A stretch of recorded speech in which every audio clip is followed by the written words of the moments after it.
নমস্কার, দেখছেন নিউজ 18 বাংলা। আমি প্রচেতা রয়েছি আপনাদের সঙ্গে। শুরুতেই চলে যাব নারায়ণগড়ের খবরে।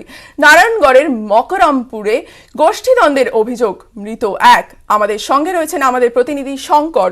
শঙ্কর, কি আপডেট রয়েছে?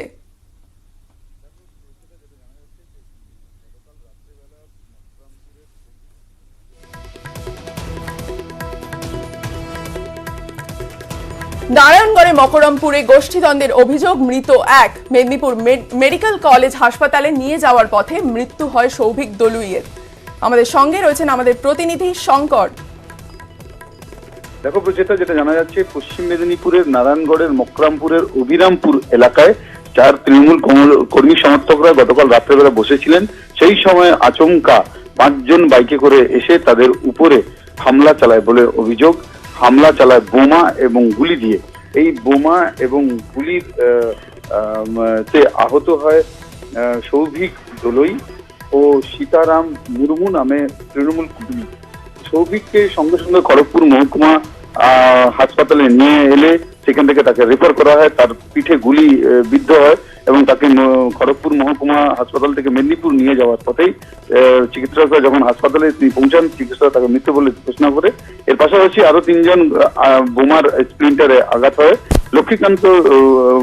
লক্ষ্মীকান্ত দলুই এবং সীতারাম মুর্মু সহ বেশ কয়েকজন যারা আহত হয়েছেন। তার মধ্যে সীতারাম মুর্মু যেটা সংবাদ মাধ্যমকে আমাদেরকে জানিয়েছেন যে তাদেরই দলের লক্ষ্মী সিট তাদের লক্ষ্য করে এই হামলা চালিয়েছে। কে এই লক্ষ্মী সিট? বেশ কয়েকদিন আগে 2018 সালে 23শে আগস্ট তৃণমূল কার্যালয় বোমার মজুদ রাখা হয়েছিল, আর এই বোমা বিস্ফোরণের ঘটনায় 3 তৃণমূল কর্মীর মৃত্যু হয়েছিল। এই ঘটনায় লক্ষ্মী সিটকে বহিষ্কার করেছিল তৃণমূল। আর কদিন আগেই 14ই ফেব্রুয়ারি তাকে আবার দলে, সামনেই বিধানসভা নির্বাচন, সেই ক্ষেত্রে লক্ষ্মী সিটের একটা দাপট রয়েছে এলাকায়। সেই জন্য নারায়ণগড় মতন এলাকাতে তার যথেষ্ট প্রভাব থাকার কারণে তাকে দলে আবার তাকে পতাকা তুলে দেন ব্লক সভাপতি এবং ওইখানের দাপুটের নেতা সূর্যকান্ত আট্ট।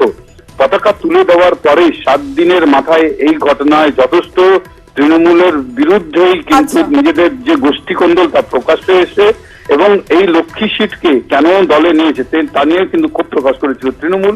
কিন্তু লক্ষ্মী সিটের উপরে যে অভিযোগ, যে গতকাল যে রাতের বেলা তৃণমূল কর্মীকে গুলি এবং বোমা যে মারধর যে ঘটনা ঘটেছে, তার পিছনে লক্ষ্মী সিটেরই মদত রয়েছে বলে অভিযোগ করেছেন তৃণমূল নেতারা।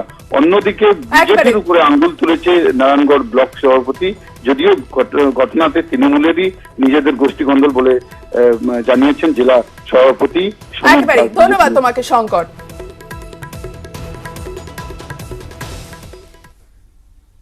ফিরে আসছি পরবর্তী খবরে। Battle ground Hooghly.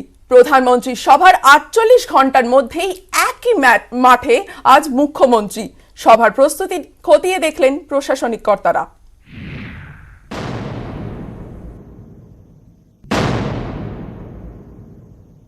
भाजपा की सरकार आसोल परिवर्तन के लिए बनानी है।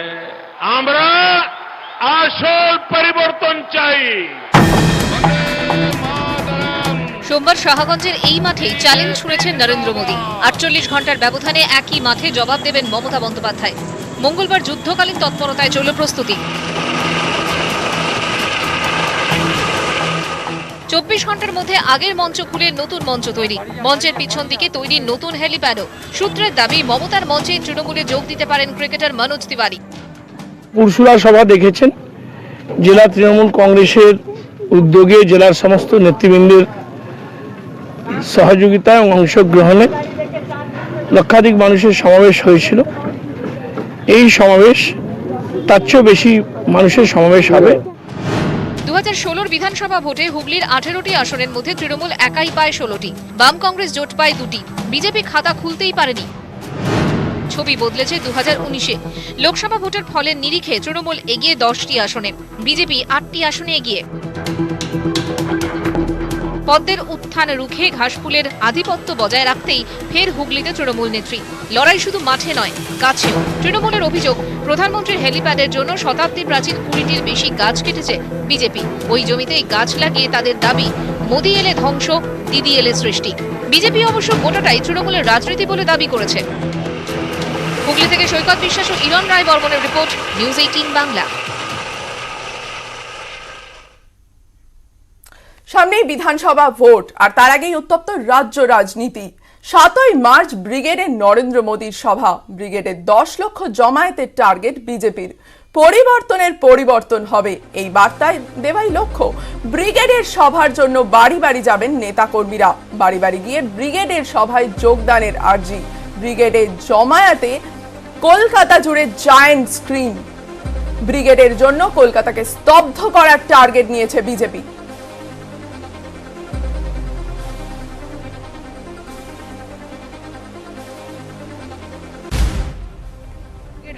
বিজেপির ব্রিগেড হবে, তখন দেখবেন দূর দূর থেকে লোক আসবে, শুধু মোদিজিকে দেখছে, শুধু ভারতীয় জনতা পার্টি যাতে সরকারে আসে। ব্রিগেডের সভাকে সর্বকালের সেরা বিজেপির সভা করতে হবে, এটাই আমাদের লক্ষ্য। সমস্ত ব্লক, সমস্ত ডিস্ট্রিক্ট থেকে যাতে ঠিকভাবে এক পার্টিসিপেশন থাকে এবং ব্রিগেড প্যারেড গ্রাউন্ডে এই সভা হওয়ার আগে যাতে তার প্রস্তুতি যে চলছে, এর দৃশ্যমানতা যেন কুচবিহার থেকে কাকদ্বীপ পর্যন্ত থাকে। সর্বত্র বিভিন্ন ছোট ছোট প্রোগ্রামের মধ্যে দিয়ে ব্রিগেড চলো অভিযান তো একদম নিচু থেকে উপর পর্যন্ত তুলে আনার যে প্রক্রিয়া, সেটা রূপরেখা নিয়ে আজকের বৈঠকে আলোচনা হয়েছে। 5টা পরিবর্তন যাত্রা চলছে, সেই পরিবর্তন যাত্রার শেষ সভা প্রধানমন্ত্রী সম্বোধিত করবে ব্রিগেড থেকে, আর যেটা ঐতিহাসিক সভা হবে। অন্যদিকে বঙ্গবাসীর মন পেতে বাঙালির আবেগে নজর বিজেপির। বৃহস্পতিবার নৈহাটিতে বঙ্কিমচন্দ্র চট্টোপাধ্যায়ের জন্মভিটে যাবেন জেপি নাড্ডা। তার আগে বঙ্কিম ভবনের বর্তমান চেহারা নিয়ে তরজায় শাসক বিরোধী দল। वंदे मातरम भवन, जहां बंकिम चंद्र जी 5 साल रहे, कहते हैं कि वो तो बहुत बुरी हालत में है।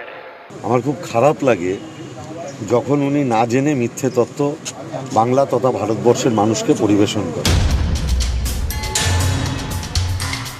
কেমন আছে বঙ্কিম ভবন? সত্যি কি তা ভগ্নপ্রায়? এই নিয়েই ভোটের বঙ্গে তরজা তুঙ্গে। সোমবার হুগলি সফরে এসে বঙ্কিমচন্দ্র চট্টোপাধ্যায়ের জন্মভিটের বর্তমান অবস্থা নিয়ে প্রশ্ন তোলেন প্রধানমন্ত্রী।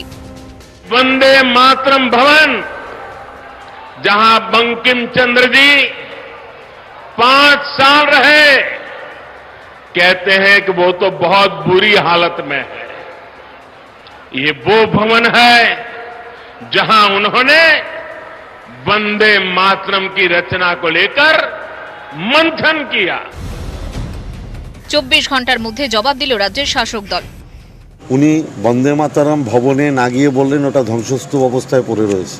আমার খুব খারাপ লাগে যখন উনি না জেনে মিথ্যে তত্ত্ব বাংলা তথা ভারতবর্ষের মানুষকে পরিবেশন করে।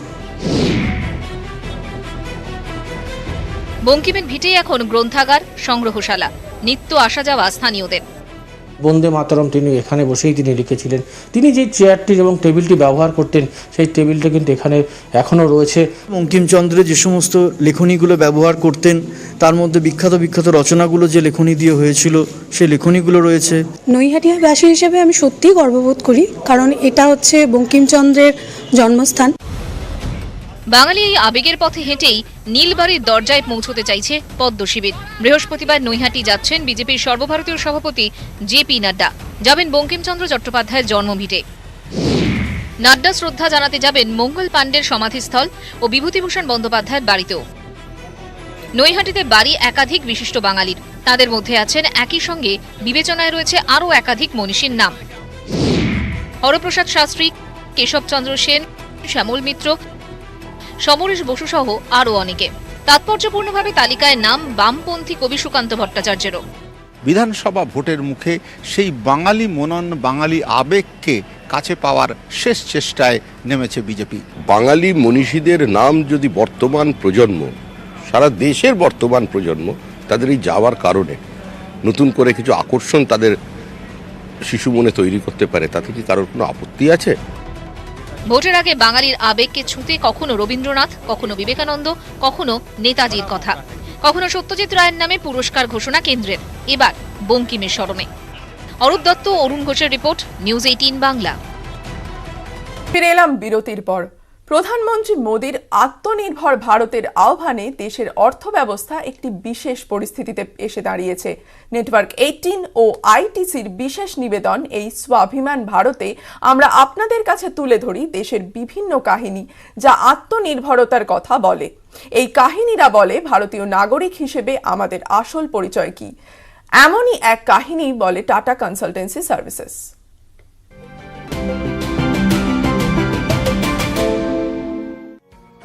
टाटा कंसल्टेंसी सर्विसेज को 1 अप्रैल 1968 को टाटा सन्स के एक डिवीजन के रूप में लॉन्च किया गया था। एक स्टार्टअप के रूप में जो शुरुआत हुई वह आज भारत की सबसे बड़ी आईटी कंपनी और दुनिया भर में सबसे भरोसेमंद आईटी सर्विसेज ब्रांड में बदल गई है। लगभग $170 बिलियन के मार्केट कैप के साथ टीसीएस हमेशा से देश के डिजिटल इंडिया के सपने का एक अहम हिस्सा रहा है। Right from building the core application for the stock exchange in early 90s to building the state-of-the-art, adaptable, resilient digital backbone of today, we have always been a part of what I call Build India, Sustain India, and now Digital India. TCS के financial inclusion network ने भारत के लाखों नागरिकों को बुनियादी banking सेवाओं तक पहुंचा दी है। पासपोर्ट सेवा केंद्र प्रोजेक्ट जैसी पहल के साथ सार्वजनिक सेवाओं को सशक्त बनाकर टीसीएस भारत की डिजिटलीकरण की कहानी में हमेशा प्रमुख किरदार रहा है। It used to take months to get your passport delivered, right? And the way TCS approached the whole program was to make sure that we are looking at the entire process value chain and reimagining those processes to make sure those processes are efficient. TCS स्वाभिमान भारत के लिए गर्व और प्रेरणा का स्रोत है।